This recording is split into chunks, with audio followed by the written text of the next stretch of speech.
মোহতারাম হাজিরিন, পৃথিবীতে এমন কিছু আমল আছে, মানব জীবনে আল্লাহ তাআলা এমন কিছু নির্ধারিত আমল দিয়েছেন। এক একটা আমল এত পাওয়ারফুল, এক একটা আমল এত পাওয়ারফুল,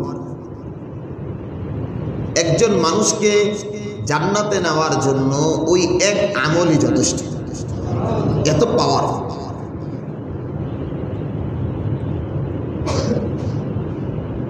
এক একটা আমলই রব্বে কারীমের কাছে দাঁড়ায়া বান্দার জন্য সুপারিশ করবে, এক একটা আমল। কিন্তু মোহতারাম হাজিরিন, গুনার পাল্লা যদি বেশি হয় সুপারিশ কইরা কি করে? আরে ভাই, আপনি ম্যাজিস্ট্রেট কোর্টে যায়া ভালো করে সবাই মিলা সুপারিশ করতেছেন, মামলা হইল 100 না, মামলা হইল 100, সুপারিশটা কতটা কাজে লাগবে রে ভাই? এজন্য সমস্ত আমালগুলোকে নবী আলাইহিস সালাতু ওয়াস সালাম উম্মার মধ্যে জমা করছে।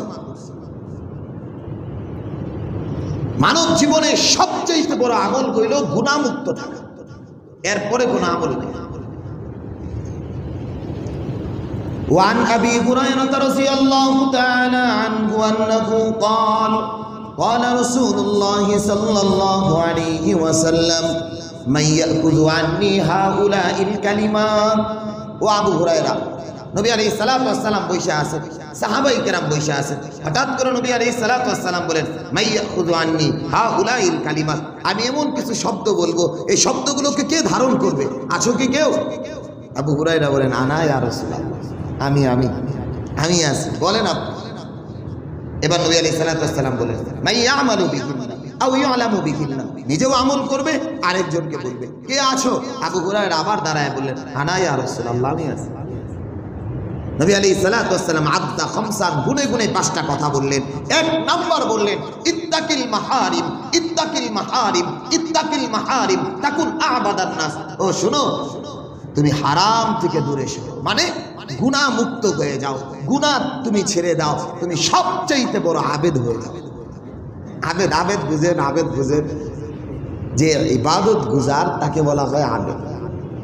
আবেদের একটা সংজ্ঞা হইল যে সারা রাত জায়গা ইবাদত করে তারা আবেদ। যার কখনো তাহাজ্জুদ মিস হয় না তাকে আবেদ বলে, যার কখনো তাকবীরে উলা মিস হয় না তাকে আবেদ বলে, একে বলে আবেদ। অথচ নবী আলাইহিস সালাতু ওয়াস সালাম আবেদের সংজ্ঞা দিয়ে দিতেছেন। আবেদকে শুনো, আমরা তো মনে করি মসজিদে সবার আগে আসলে, সামনে কাতারে বসলে, সবার আগে আগে বসলে, তাসবিহাতগুলো আদায় করলে, সবার শেষে গেলে, রাতে একটু কোরআন কারীম তিলাওয়াত করলে, একটু তাহাজ্জুদ করলে আমি আবেদ। আরে ভাই, এটা আবেদ না, এটাও ইবাদত। বাকি এটার দ্বারা আমি আবেদ হইতে পারবো না। আবেদের জন্য প্রথম হইল নবী আলাইহিস সালাতু ওয়াস সালাম বলছেন, তিরমিজি শরীফের কিতাবুজ যুকুদের প্রথম হাদিস, নবী আলাইহিস সালাতু ওয়াস সালাম বলেন, ও আবু হুরায়রা, মুখস্থ রাখো, নিজেও আমল করবা, উম্মাকেও বলে দিবা। 1 নাম্বার, ইত্তাকিল মাহারিম, সমস্ত হারাম থেকে বেঁচে থাকবা, সমস্ত হারাম থেকে বেঁচে থাকবা, তাকুন আবাদান নাস, তুমি বড় আবেদ হয়ে যাবে।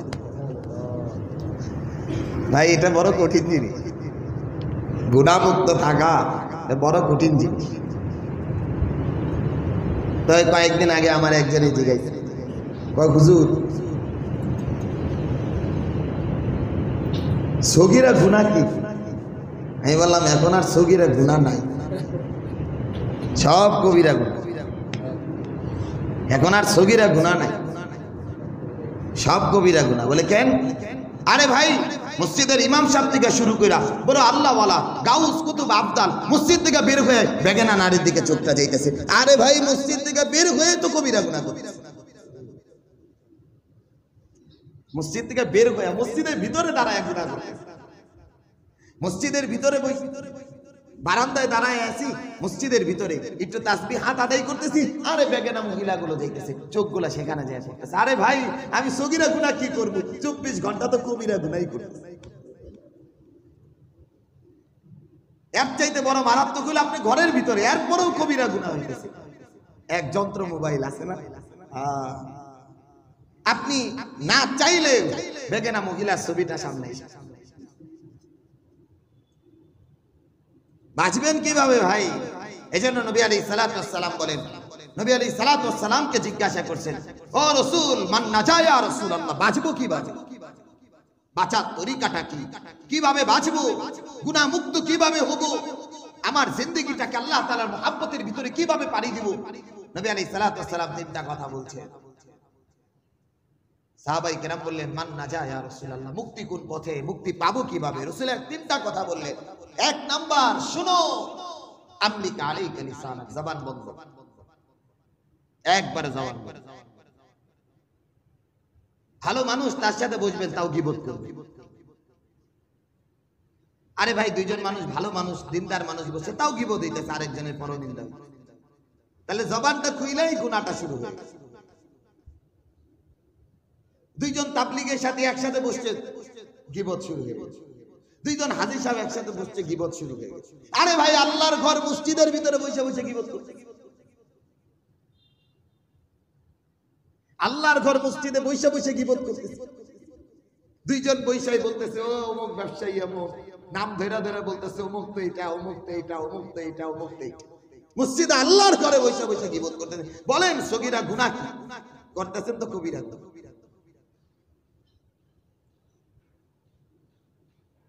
সারাদিন মাথার ভিতরে চিন্তা, আমার প্রতিবেশী কিভাবে আমার থেকে ক্ষতি লাভ করে, আমার প্রতিবেশীটা এত ভালো খায় কেন, এই জ্বালায় শেষে। আমার প্রতিবেশীটা একটা বিল্ডিং করতেছে কেন, শেষ আমি। আমার প্রতিবেশীর মেয়েটা ভালো জায়গায় বিবাহ দিল কেন, শেষ আমি। আমার প্রতিবেশীর ছেলেটা বড় ডাক্তার ইঞ্জিনিয়ার হইল কেন, আমি শেষ। আরে ভাই, আপনি সওয়াব কি ইনকাম করবেন? 24 ঘন্টা তো গুনাহ, কবিরা গুনাহ মাথায় নিয়ে ঘুরতেছে। এই যে এক লোকে আশরাফ আলী থানভী রাহিমাহুল্লাহ তাআলা, আজীব মানুষ ছিলেন, আজীব। মানে এই ছোট্ট ছোট্ট জিনিসগুলোকে একবারে মজবুতের সাথে ধরতেন। আশরাফ আলী থানভী রাহিমাহুল্লাহ তাআলা একটা মিসাল দিয়েছেন। এক স্বামী, দুই মহিলা পাশাপাশি। তো স্বামী স্বপ্ন দেখতেছে, স্বপ্নে ভাই, যে আগে শুনতেন না, দেও দত্ত বলে অনেক কিছু দেয়। তো স্বপ্নে কইতেছে, তোর তো আমি একটা স্বর্ণের কলস দিব। ঠিক আছে, শর্ত আছে। কি? আমার পাশে, তোমার পাশের বাড়ি যে আছে, এর কিন্তু দুইটা দিব।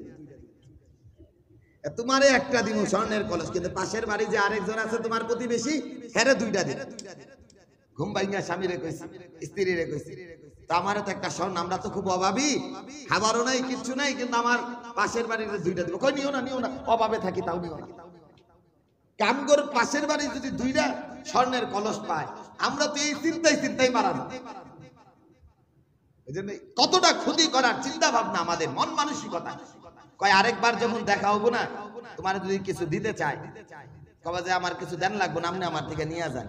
বলে কি নিয়ে যাবেন? কয় একটা চোখ নিয়ে যায় না, আমার যদি একটা চোখ নিয়ে যান, পাশের বাড়ির লোকটার তো দুইটা চোখ নিয়ে যাবে। ভাই, কি পরিমাণ আমরা মানুষের ক্ষতি করার জন্য দৌড়াই। সগীরা গুনাহ বলতে এখন কোনো জিনিস নাই, সব কবিরা গুনাহ। কবিরা গুনাহর ভিতরে সকাল থেকে সন্ধ্যা পর্যন্ত মুক্তালা আমরা। কথার গুনাহ, হারার গুনাহ, ছোঁয়ার গুনাহ, স্পর্শের গুনাহ, বলার গুনাহ, দেখার গুনাহ, চিন্তা চেতনার গুনাহ, দিলের ভিতরে গুনাহকে লালন করতেছে। নবী আলাইহিস সালাতু ওয়াস সালাম বলেন, বুখারী শরীফের হাদিসের ভিতরে আসছে, কোন মানুষ যখন একটা গুনাহ করে, দিলের ভিতরে একটা কালো দাগ পড়ে যায়, আবার একটা গুনাহ করে কালো দাগ পড়ে যায়।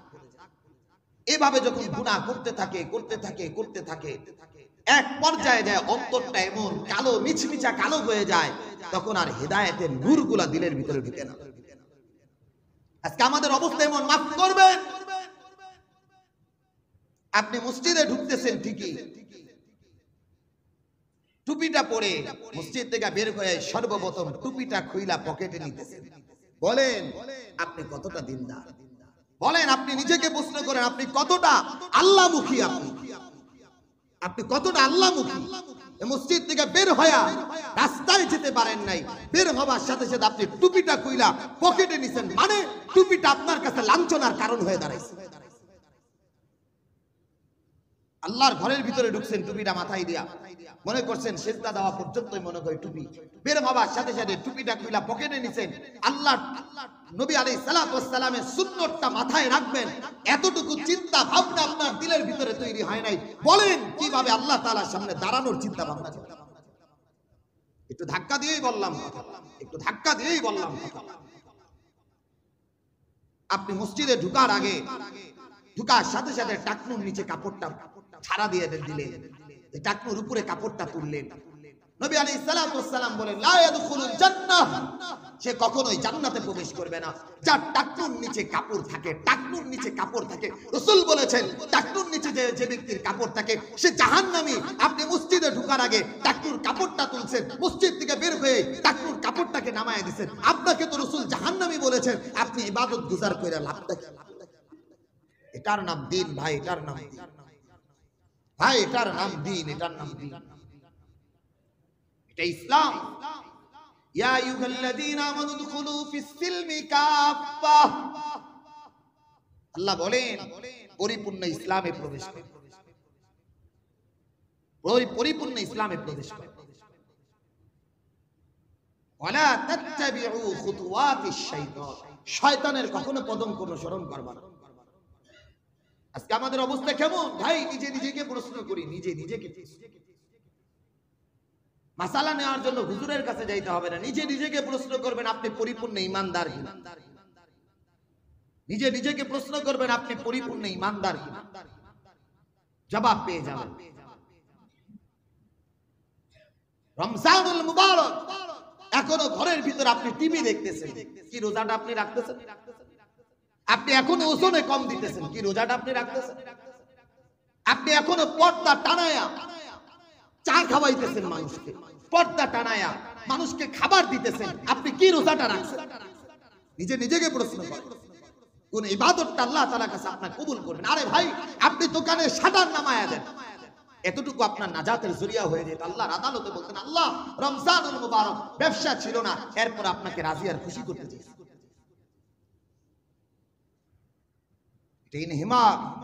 দিল তৈরি করা চাই ভাই, দিল তৈরি করা চাই।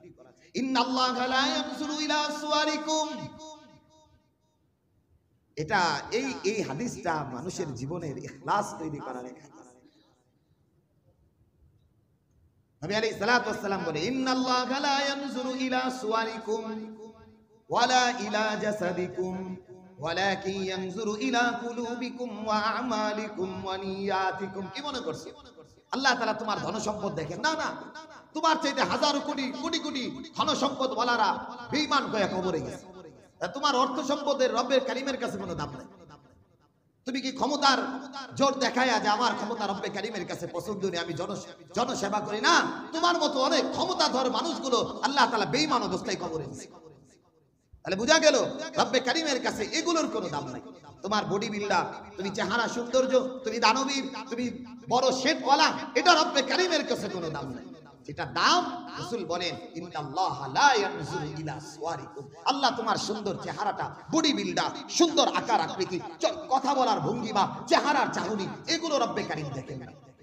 আল্লাহ তাআলা তোমার ধন সম্পদ দেখেন না, আল্লাহ তাআলা দেখেন ওয়ালাকিন ইয়ানজুরু ইলা কুলুবিকুম ওয়া আমালিকুম, তোমার অন্তরটা কতটা রব্বে কারীমের জন্য নিবেদিত, এটা দেখেন রব্বে কারীম, কতটা তুমি রবের জন্য নিবেদিত, তোমার দিলটা আল্লাহ তাআলার জন্য কতটা ভীত সন্তুষ্ট, এটা রব্বে কারীম দেখেন। ও আমার ভাইরা,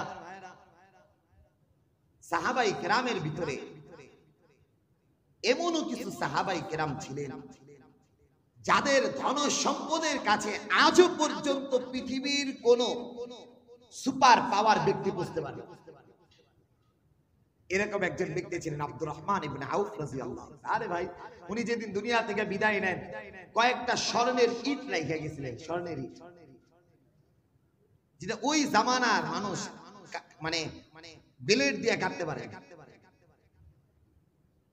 কি ভারী আর দামি। ইতিহাসবিদরা বলেন আব্দুর রহমান ইবনে আউফ রাদিয়াল্লাহু তাআলা আনহুর মতো এবং ধন সম্পদ ওয়ালা পৃথিবীতে আর আসবে কিনা জানা নেই। ব্যবসার কৌশল বুঝতে সাইয়েদনা আবু বকর রাদিয়াল্লাহু তাআলা মুফাসসিরিনে কেরাম মুফতিয়ানে কেরাম ওনার সম্পদের হিসাব করে বলছিলেন এই জামানার উনি 300 কোটি ডলারের মালিক ছিলেন। সাইয়েদনা আবু বকর রাদিয়াল্লাহু তাআলা ডলারে 300 কোটি ডলার সব তো নিঃস্ব হয়ে কবরে চলে গেছে। অথচ ভাই আব্দুর রহমান ইবনে আউফ রাদিয়াল্লাহু তাআলা আনহুর মতো ধনবান সাহাবী থাকার পরেও বেলাল হাবশী অসহায়, দেখতেও কালো, চেহারাটাও কুষ্ঠ, অর্থ নাই, নিজেও গোলাম, বাবাও গোলাম, দাদাও গোলাম, পরদাদাও গোলাম, বাড়িটাও মক্কায় না, আসছিলেন ইথিওপিয়া থেকে, সেই আবিসিনিয়া থেকে আসছিলেন হিজরত করে, বাবাও গোলাম ছিলেন, দাদাও গোলাম ছিলেন, হাবশী বংশ ছিলেন। আসমানের মালিকের কাছে অন্তরটা এত দামি ছিল, জমিনে হাঁটতেন, জমিনের হাঁটাটাকে আল্লাহ তাআলা আরশে আসিমের ভিতরে বাড়ি দিয়েছেন। নবী আলাইহিস সালাতু ওয়াস সালাম তাবরানী শরীফের সহিহ হাদিস, নবী আলাইহিস সালাতু ওয়াস সালাম মিরাজে গেছেন, যা দেখেন পায়ের আওয়াজ, জিজ্ঞাসা করলেন বেলাল, জিবরিল আমিনকে জিজ্ঞাসা করলেন জিবরিল কার পায়ের আওয়াজ? বলে বলেন তো রাসূল। বলে এটা তো আওয়াজ শুনে মনে হয় আমার বেলালের আওয়াজ। আরে ভাই বেলালের আওয়াজ এইখানে কেন? বলে বেলাল আল্লাহ তাআলার কাছে সবচেয়ে দামি হয়ে গেছে। এজন্য ভাই রমজানুল মুবারক যেই সে আমাদের বাজারের অবস্থা দেখলে মনে হয় আগের চেয়ে নোংরামি আরো বাড়ছে। বলেন বলেন বাজারের অবস্থা গুলো আগের চাইতে নোংরামি বাড়ছে, কমে নাই। বাজারের দোকানগুলোর ব্যবসায়ী অবস্থা হইল আগে যেমন ঠকাইতে এর চাইতে বেশি ঠকাইতেছে রমজানের। কি হইল? রমজান আইছে, রমজান তো আসছে আমাকে জ্বালায়া পুরায়, আমার গুনাহগুলোকে জ্বালায়া পুরায় পবিত্র করে দিবে আমাকে। রমজান আসছে লাআল্লাকুম তাত্তাকুন, আল্লাহর ভয়গুলো আমার দিলের ভিতরে বদ্ধমূল হয়ে যাবে, এজন্য রমজান আসছে। অথচ রমজান আসার পরে আমি এখনো শুধরে যাইনি, এখনো শুধরে যাইনি।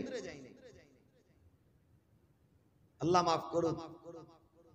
এমনিতে মাগরিবের পরে বের হই না, এই আশেপাশে থাকি মসজিদে, হঠাৎ করে বের হলে হায় হায় চাষটলের অবস্থাগুলো আরো করুণ অবস্থা। এখন তো মানে ইফতার কইরা গেছে, সিগারেট খাওয়ার ধুমধাম অবস্থা, বন্ধু বান্ধবের গল্প গুজবের এক আড্ডা। দাদা রমজান আসার আগেই তো ভালো ছিল, রমজান আসছে আমাকে পুত পবিত্র করতে পারে নাই। আমি আমার রমজান ঠিকই আসছে কিন্তু আমি পুত পবিত্র হতে পারি নাই, এখনো গুনাহ মুক্ত হতে পারি নাই। রাসূলের ভাষ্য অনুযায়ী আমি হতভাগা, আমি লানত পাবো।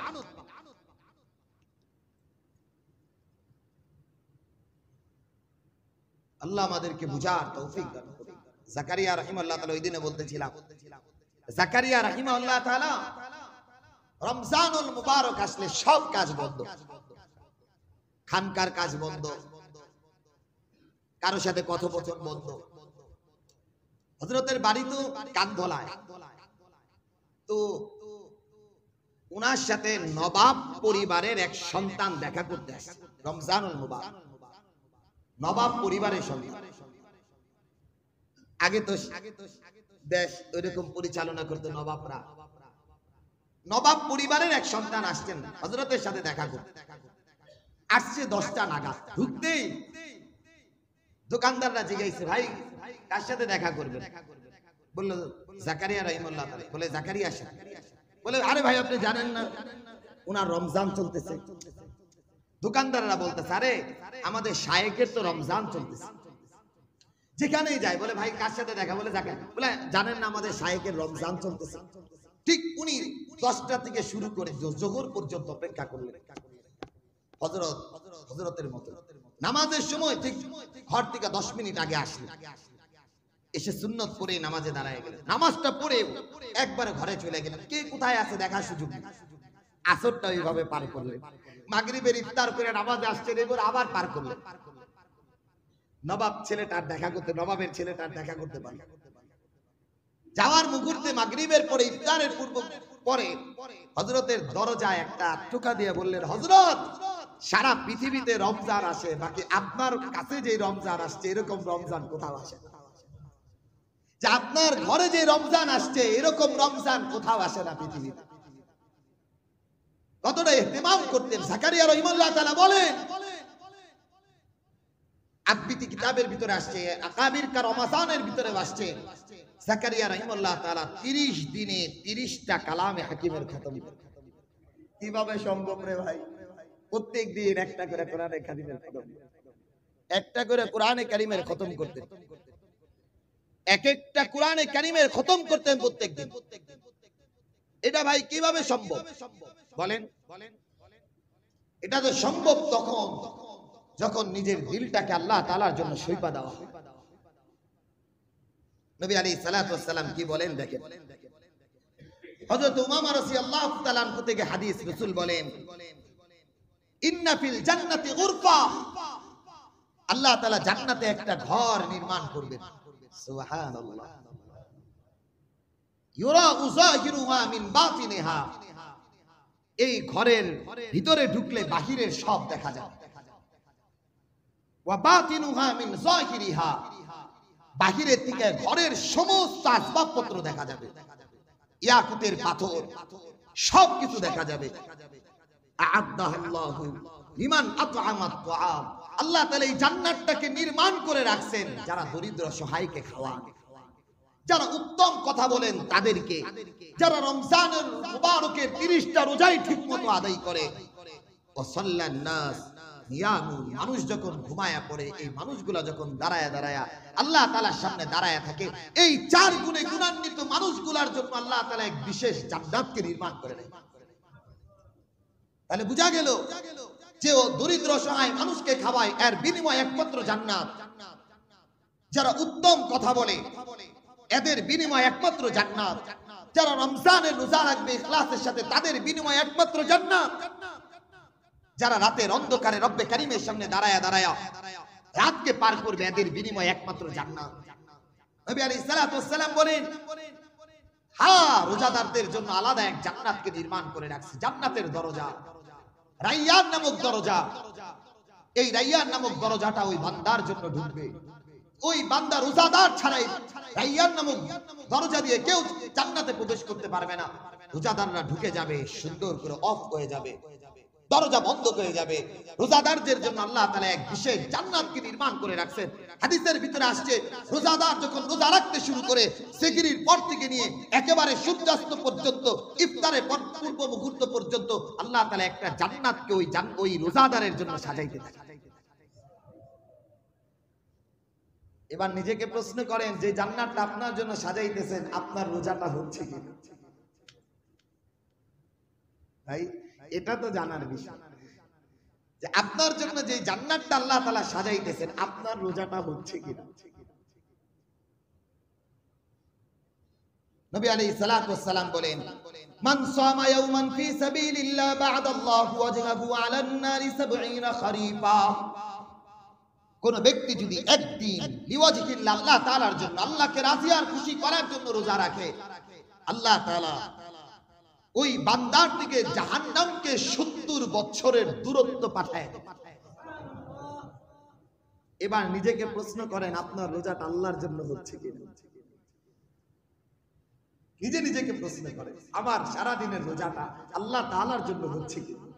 আমি গুনাহমুক্ত অবস্থায় রোজাটা আমার জন্য 70,000 বছরের রাস্তাটা জাহান্নামে দূর হয়ে যাবে, তা আমার রোজাটা রোজা হচ্ছে কিনা প্রশ্ন করেন নিজেকে। একজন এসে তো আমারে বলতেছে যে হুজুর একটু বয়ান করেন, এক মহিলা। আমি বললাম যে ভাই কি বয়ান? বলে আমার স্বামী সিগিরির সময় উঠাও আমার সাথে রাগারাগি। বুঝতে পারছেন সিগিরির সময় উঠলে তো মানুষের মেজাজটা নরম থাকে, সিগিরির সময় উঠা উনি মারপিট করে। আরে ভাই, তাহলে আপনি সিগিরি খাইতে উঠছেন কেন? একজন মানুষ, একটা মহিলা সুন্দর করে রান্না করে আপনার চোখের সামনে রেখে দিচ্ছে, সুন্দর করে রান্না করে আপনাকে খাওয়ানোর ব্যবস্থা করে দিচ্ছে, অথচ আপনি শেষ রাতে উঠে সেহরির সময় উঠে একটু লবণ কম হওয়ার কারণে আপনি তাকে মারছেন। শেষ রাতে উঠে যে সময় তাহাজ্জুদের সময় বান্দা আল্লাহ তাআলা নিকটবর্তী হয়ে যায়, এই সময় আপনি স্ত্রীর সাথে খারাপ আচরণ করতেছেন। আপনি ওই সময় উঠা নিজের বিবির সাথে খারাপ আচরণ, আপনি কি মানুষ? নিজে নিজেকে প্রশ্ন। আপনি রোজাদার পরে আপনি কি মানুষ? নিজে নিজেকে প্রশ্ন। এজন্য ভাই নিজেকে শুধরানো চাই। রমজানুল মুবারক সবরের মাস, এজন্য রাসূল পাক সাল্লাল্লাহু আলাইহি ওয়াসাল্লাম বলেন রমজান হলো শাহরুস সবর, ধৈর্যের মাস। আস-সাবরু হুয়াল জান্নাহ, সবরের একমাত্র প্রতিদান হলো জান্নাত।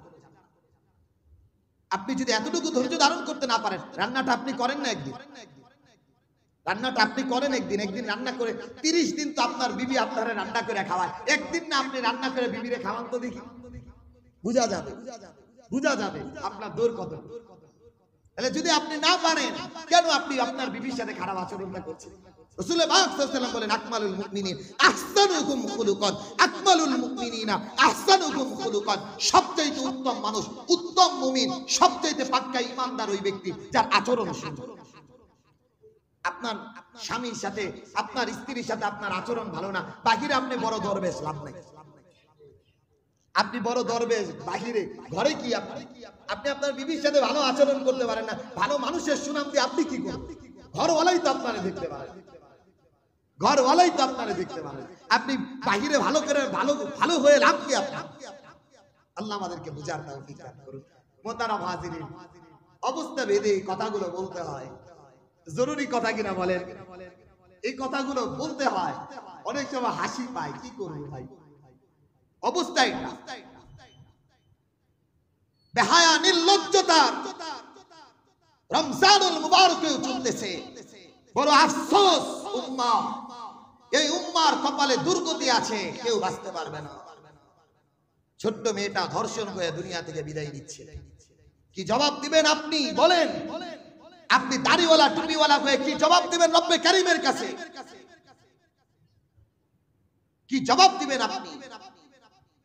7 বছর 8 বছরের এক বাচ্চা দুনিয়া থেকে বিদায় নিতেছে ধর্ষণ হয়ে। 8 বছরের এক বাচ্চা এই যে রিসেন্টলি গতকাল দাফন হলো। কি জবাব দিবেন আপনি? রেখে দেন আপনার রাজনীতি, নোংরা রাজনীতি থেকে ফিরে আসেন। কাছের মধ্যে ইদানিং শুনতেছি ধর্ষণ করার পরেও রাজনৈতিক নেতৃবর্গ যায় 40-50 হাজার টাকা খায় ধর্ষকরে মাফ করে দিছে। তুই বেটা মাফ করার কে? অপরাধকে টাকা খায়া মাতবরি কইরা অপরাধকে সামাল দেওয়ার তুই কে? অপরাধী যে আইন তাকে শাস্তি দিবে, তুই কে মাফ কর? এই ঘৃণিত সমাজ ব্যবস্থাপনাকে লাথি মারা দরকার। যেই সমাজের একটা 8 বছরের মেয়ে নিরাপত্তা পায় না, যেই সমাজের বিচার ব্যবস্থাপনায় 9 বছরের বাচ্চা মুক্তি পায় না, 5 বছরের এক মেয়ে তার ধর্ষকের হাত থেকে মুক্তি পায় না, এই সমাজকে লাথি মারা দরকার, এই আইন ব্যবস্থাপনাকে লাথি মারা দরকার। বলেন আপনারা? 8 বছরের এক বাচ্চা ধর্ষণ হয়ে দুনিয়া থেকে বিদায় নিতেছে, আরে ফুটফুটে এক বাচ্চা। রেখে দেন বাচ্চার কাছে আপনার জবাব দিতে, বাচ্চার বাবা মার কাছে আপনি কি জবাব দিবেন? আল্লাহর আদালতে কি জবাব দিবেন? ও আমার ভাইরা, হাজ্জাজ বিন ইউসুফ জালেম বাদশা ছিল, জালেম বাদশা। হাজ্জাজ বিন ইউসুফের আমলে অসংখ্য সাহাবাই কেরামরা জবাই করছেন। নীতি ঠিক ছিল, নীতি। হাজ্জাজ বিন ইউসুফ জুবাইর ইবনুল আওয়াম রাদিয়াল্লাহু তাআলাকে জবাই করছে বাইতুল্লাহর সামনে। এরকম জালেম বাদশা ছিল, কাউকে ছাড়তেন না। এই জালেমের কাছে একবার সংবাদ আসলো অমুক এলাকায় এক মহিলাকে ধর্ষণ করা হয়েছে। হাজ্জাজ বিন ইউসুফ বসা ছিলেন, দাঁড়ায় বললেন আল্লাহর কসম, ধর্ষককে যে পর্যন্ত হত্যা না করব পানি পান করব। তাই করছে। 3 দিন লাগাতার খান নাই কিছু। উনি বলছিলেন হত্যা কইরা 10 লাখ পার থেকে নিয়ে আমার রাজত্বের ভিতরে একজন মহিলা ধর্ষিতা হবে, আমার জীবন বেঁচে থাকতে আমি তাকে ছাড় দেব। তাই করছে। ও যুবক, আজকের আইন ব্যবস্থাপনা আল্লাহ মাফ করুন, যে সমস্ত মাসুম বাচ্চাগুলো ধর্ষণ হওয়ার পরে এই ধর্ষকের পক্ষে যে সমস্ত উকিলরা লড়ে যাচ্ছে, বলেন তারা মানুষ কিনা? একটা 8 বছরের বাচ্চা ধর্ষণের শিকার, এর চাইতে বড় নির্লজ্জতা হইল এই বাচ্চা মেয়েটার লজ্জাস্থান পর্যন্ত কাইটা ফেলাইছে। এই বাচ্চাটার পক্ষে যে উকিলটা লড়ছে, এই বাচ্চাটার বিপক্ষে এই ধর্ষকের পক্ষে যে উকিল লড়ছে, কি মানুষ? এজন্য উম্মার যুবকেরা, জাতির এক ক্লান্তি লগ্ন চলছে। ইসলাম ছাড়া এই জাতির কোনো মুক্তির ব্যবস্থা নাই। এই জাতির উম্মার ইসলাম ছাড়া মুক্তির ব্যবস্থাপনা নাই।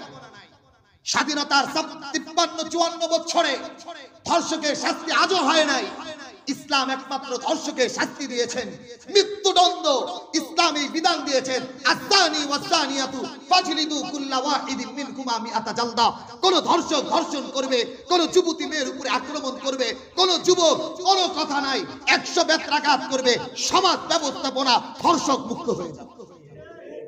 আল্লাহর বিধান এটা। হ্যাঁ, কোন বয়স্ক, কোন বিবাহিত কোন পুরুষ জেনায় লিপ্ত হয়েছে, ধর্ষণ করেছে, কোন মহিলাকে অশ্লীল অবস্থায় তাকে রাস্তায় নামিয়ে এনেছে, তার সাথে খারাপ আচরণ করেছে, ইসলামের বিধান তাকে সঙ্গে সার করে দাও, সঙ্গে সঙ্গে তাকে বিদায় করে দাও। ইসলামের বিধান। নেতৃবর্গ মানববন্ধন, মিছিল, মিটিং, পত্র পত্রিকায় সারা পৃথিবী তোলপাড় করতে পারেন, মানব অধিকার চিৎকার করে বলতে পারে অধিকার চাই, এই অধিকার কোনোদিন পাবে না। ধর্ষক তার ধর্ষণ চালিয়ে যাবে, কোনোদিনের মুক্তি পাবে না। মুক্তির একমাত্র পথ হলো ইসলাম। ইসলামের বাহিরে কোনো আইন ব্যবস্থাপনা নাই। এই চিন্তা ভাবনা নিয়ে আগাও যুবক, না হলে তোমার বোন ঘরের ভিতরে ধর্ষিতা হবে। ধর্ষণ হওয়ার পরে তুমি চুপ করে বসে থাকবা, কারণ তোমার বোনের ধর্ষকের বিপক্ষে দাঁড়ানোর জন্য হাজারো নেতৃবৃন্দ, হাজারো নেতা দাঁড়িয়ে আছে তোমার বোনের লাঞ্ছনার বিপক্ষে দাঁড়ানোর জন্য, পক্ষে যাবে। এই জন্য নিজেকে তৈরি করো ভাই, ইসলামের জন্য জীবন দেওয়ার জন্য তৈরি থাকো, না হলে পরিচিত সমাজ ব্যবস্থাপনা কোনোদিন উঠে আসবে না। কোনোদিন আমার বোনটা ধর্ষণ মুক্ত হতে পারবে না। যুবক, নিজেকে দাঁড় করাও। অপরাধ যে করবে তার সাথে কোনো আপোষ নাই।